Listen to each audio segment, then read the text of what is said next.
pratika fa tsy le tare donc atao atia roty izy dia ampela tananao zao eto aza atao manaloana ny tarehanareo fa mivadika any aminareo fa somary aty amin'ny côté aty izy dia misy cadre miampela azy ato ok ay zay vote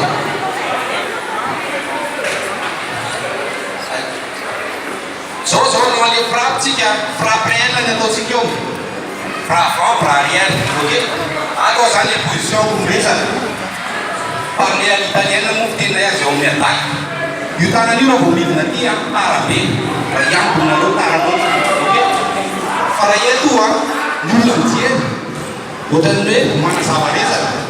ohatrany hoe miresaka amin'ilay olona reo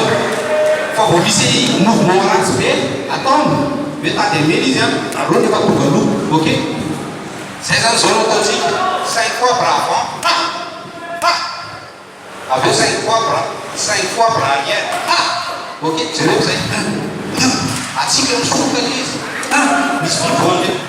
agent d'appui aveo 5 fois coup de pied vertical soindelit jery tsara le coup de pied vertical rehefa aveo 5 fois ok point du pied